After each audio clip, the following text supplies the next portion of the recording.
بسم الله والصلاة والسلام على رسول الله. السلام عليكم أعزائي الفلاوان، مرحبا بكم في قناة شيف خالد.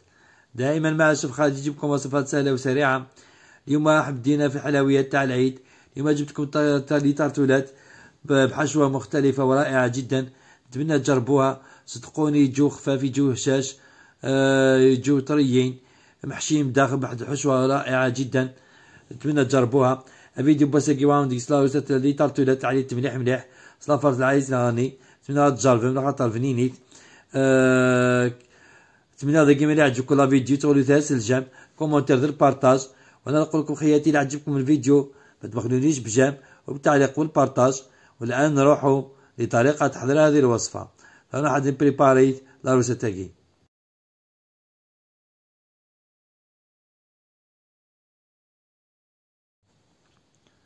بسم الله وعلى بركة الله. راح نبدا في الوصفة تاعنا.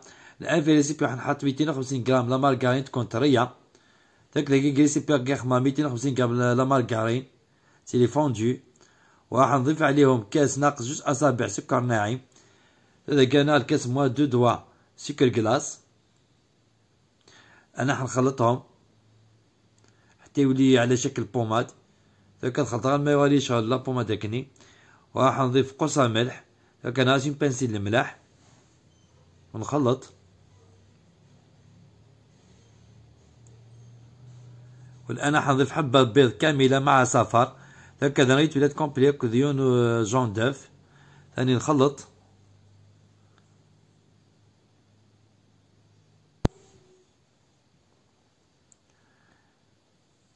والان حنضيف ملعقة صغيرة فانيلا، هكا سانوريج باش تحط لافاني.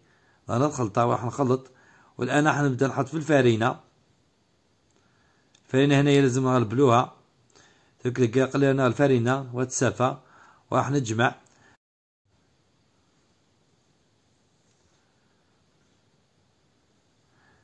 والان حنضيف ربع ملعقة صغيرة خميرة الحلويات، هكا كناس ان كانت جوطة باش تحط لا ليفير.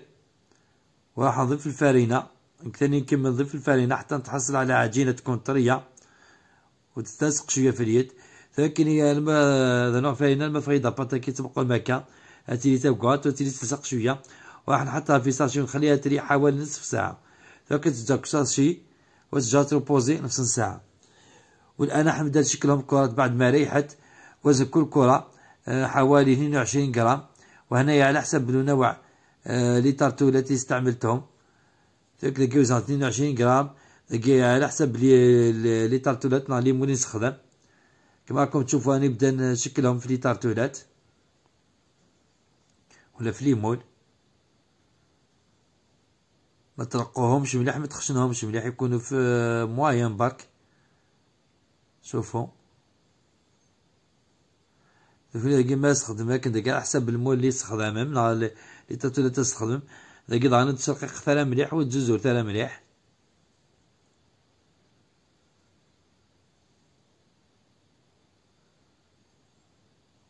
والآن بعد ما شكلتهم كامل راح نثقبهم. أنا هنايا تحصلت على 39 حبة، ندخلهم للفرن على درجة 170 درجة. هنايا بعد ما فاتت 3 دقائق راح نجبدهم ونتكي عليهم في الوسط باش ما يتنفخوليش. هذا كيما بعد 3 دقائق هاتي تشوفها وسط دقائق باش يشوفوا نتالا، ونخليهم يكملوا يطيبوا. هنايا حنوجد الحشو. واش عندي هنايا؟ عندي كمية تاع الجوز، كمية تاع نوازات، كمية تاع كاوكاو، كمية تاع اللوز، ونص كاس تاع لافيوتين. وراح نرحيهم كامل في الروبو. نقص خمس شويه الجوز، شويه اللوز، شويه النوازات، شويه الكاوكاو، كل فيوتين. ونتصدق هكذا سلاش وراكي. وراح نجمعهم بنسلي كراميل. هذا كيما تصدق كون كيني ندخل ريسيبيون وتجمع نسلي كراميل. وانتم الا حبيت نخلي لكم ولا ندير لكم وصفه تاع نسلي كراميل خليولي في التعليقات. اذا كيما لي فريمون تخمر نسلي كراميل كان جديد دير لي كومونتير. حط كميه تاع نسلي كراميل. انا هذا النسلي درتو في الدار، نسلي كاع خدمه الكخان. والان راح نجمع حتى نتحصل على عجينه تكون طريه ولا انفاس تكون طريه. قبل فايدة فرصة تلقوا كتبقوا لهم. والآن نجيب لي طارتولات هذوك، شوفوا كيفاش طيبتهم. أنا بعد ما طبوا خليتهم بردوا، والآن راح نحشيهم بهذا الحشو. كمي بغيت كنجر صبضت كتخمر لا فرصاكي. صدقوني هذه الحشوة روعة، جربوها بهذه الطريقة راحينش تندموا عليها.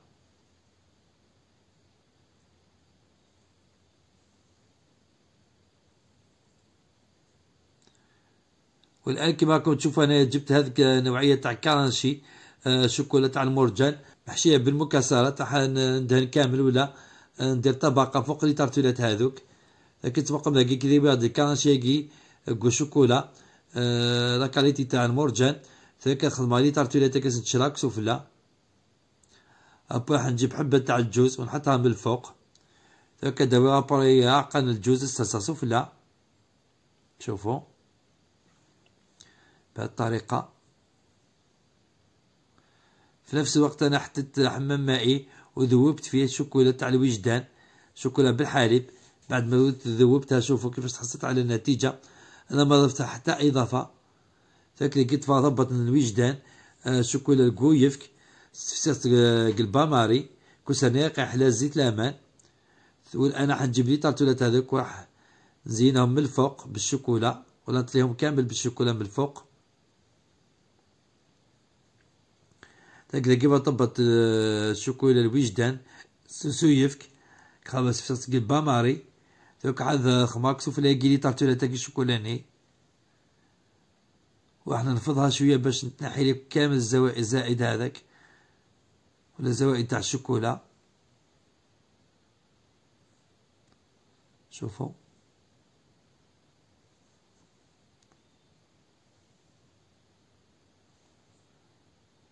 نتمنى تجربوا هذه الوصفه. وانتم نقول لكم الا لحقتوا لهنايا مازال ما تكيتوش على جنب، نتمنى تكونوا تكيولي على جنب وما تبخلونيش، لان الجام هذا كيعاوننا باش يطلع لا فيديو. والان حنزينهم باوراق الذهبيه هذو ولا اللي في دوري هذوك كما راكم تشوفوا.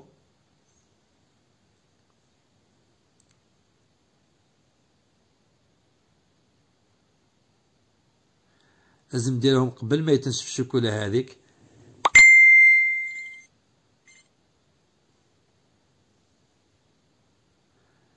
والان بعد ما نشفوا كامل راح نزينهم ثاني بالناكري دوري.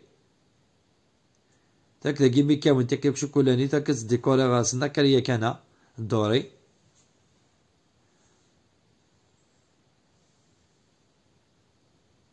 شوفوا والله نتمنى تجربوا هذه الوصفة، لأنه ما راحش تندموا عليها واحد البنة ولا أروع. والآن حقنا لنهاية الفيديو. هذيك النتيجة تاعنا، هم لي طارتولات تاعنا كيفاش تحصلت عليهم. صدقوني تحصلت على أكثر من 39 حبة. يتصدر لكم 250 غرام تاع لا مارغرين. شوفوا الكمية اللي تحصلت عليها. نتمنى تجربوها في هذا العيد. تيلي طارتولات كاع تفرنت عليه تفنينيت. بقاش حاجة ديفها لا كونتيتي 250 غرام لا مارغرين فاطا شحال 39 تاع قايين. نتمنى راكم تجربوا. نتمنى هنايا خياتي الى عجبكم الفيديو ما تبخلونيش بجام وبالتعليق والبارطاج. نتمنى دائما الى عجبكم لا فيديو يتولوا ثالث الجام بالكومونتير البارطاج. في الاخير نقول لكم دمتم في رعاية الله وحفظه، مع السلامة في اطباق اخرى ان شاء الله. وثقلا وندينا جاكم دينا هنا الخير وليس ما يبار بحنين وصحة فطوركم.